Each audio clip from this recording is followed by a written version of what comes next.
계산.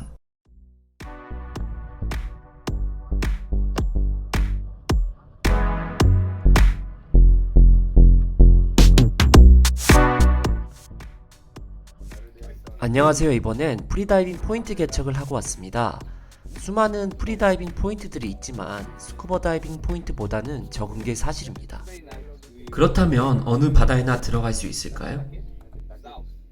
제 생각으로는 어느 바다든지 들어갈 수 있습니다.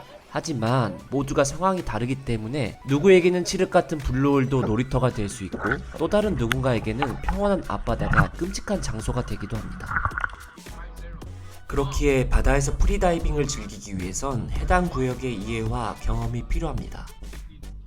이번에 방문한 말라파스쿠아는 환더상어와 같은 희귀어종 때문에 스쿠버 다이빙 포인트로 매우 유명하지만 프리다이빙을 즐기기에는 폭이 넓지 않았습니다. 그래서 포인트에 직접 다녀왔습니다.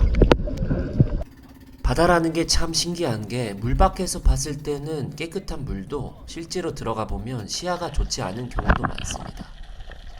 더군다나 제가 머무를 때에는 우기여서 시야가 좋지 않은 편이었습니다. 그래도 동남아 바다라 시야가 안 좋아도 참 예쁜 것 같습니다. 우선은 수심이 낮은 섬 주위 중심으로 체크를 시작했습니다. 여러가지 조건들이 있겠지만 저는 교육생들 대상으로 투어를 진행하다 보니 안전을 가장 중시합니다. 그리고 가장 눈에 들어오는 건 바로 이 성게들이었습니다. 이곳뿐만 아니라 전체적으로 성게가 많아서 주의가 필요해 보였습니다.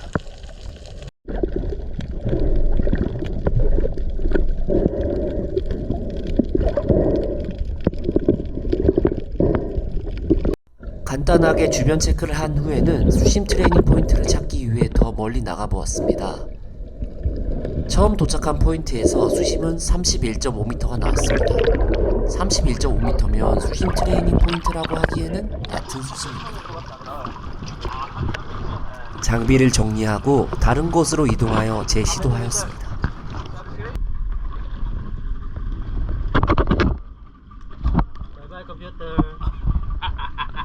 No way.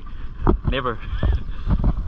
다음 수심 포인트에서는 줄을 가장 내린 길이에 47.5m가 나왔습니다. 예상 수심은 100m 이상 될 것으로 판단되고 본섬과 멀리 떨어져 있지도 않기 때문에 곧 딥다이버들에게 성지가 되지 않을까 싶습니다. 말라파스쿠아는 환도상어를 보러 온다는 말이 있을 만큼 환도상어로 유명한 곳입니다. 환도상어의 경우 깊은 수심에서 서식하기 때문에 스쿠버 다이버로만 보는 게 대부분이었죠. 그런데 아침 사냥을 위해 낮은 수심까지 온다는 말을 듣고 프리다이빙으로 보기 위해 떠났습니다. 시간을 맞추기 위해 새벽 해가 뜨기 전에 출발하였습니다. 그리고 처음 시도하는 다이빙이라 위험 요소가 많기 때문에 스쿠버 팀과 함께 체크에 나섰습니다. 종종 저에게 스쿠버 다이빙과 프리다이빙 중 뭐가 더 좋냐고 물어보시는 분들이 많은데 저는 둘 다 좋습니다.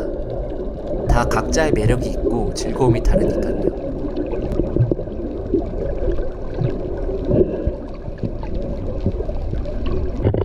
당일 출발 전에 환도상어를 못 볼 수도 있겠다라는 말을 들었지만 입수 후 얼마 지나지 않아 환도상어를 볼 수 있었습니다. 상어라 무섭게 느껴질 수도 있겠지만 실제로 보면 눈이 굉장히 커서 귀엽습니다. 환도상어 습성상 사람을 무서워해서 가까이 와줄 때까지 다이버들이 기다린다고 하더라고요. 저희도 가까이 다가가지 않고 거리를 유지하며 관찰하였습니다.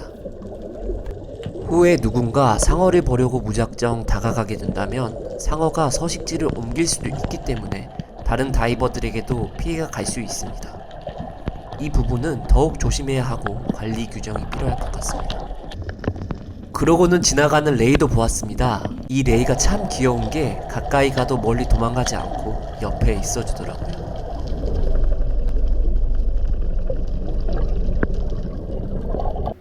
그 다음 포인트는 섬 포인트였습니다. 이 섬은 상어나 수중생물들이 많고 주변이 예뻐서 포인트로 선정됐는데 그중 가장 큰 이유는 바로 이 동굴이었습니다.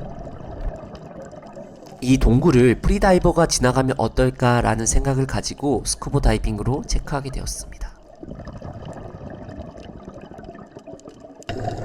돌아다니는 중 블랙팁 샤크라든지 여러가지 생물들을 보았는데 프리다이빙으로는 볼 수 있는 한계가 있어서 이 점이 가장 아쉬웠습니다. 마지막으로 준비한 것은 바로 나이트 다이빙이었습니다. 사실 이건 제가 준비한 것이 아니라 같이 가신 트레이너님께서 기획하신 건데 저도 사실 처음이었습니다. 나이트 다이빙은 정말 좋습니다. 전문가와 동행하여 진행하여야 하니 해보세요 라는 말씀은 못 드리겠지만 정말 좋습니다.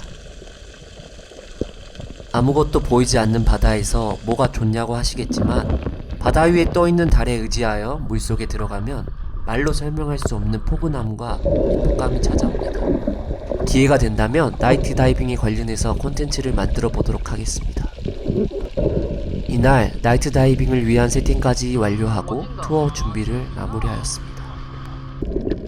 보여드린 곳 외에도 해가 뜨기 전부터 해가 지고 난 후까지 물속에 지내면서 열심히 포인트를 찾아다녔네요. 흔치 않은 기회를 얻어 좋은 곳에서 대단하신 분들과 함께라서 힘들다기보다는 즐겁게 작업하였습니다. 이게 제가 물에서 일하는 이유 중 하나가 아닐까 싶습니다. 긴 영상 끝까지 봐주셔서 감사합니다.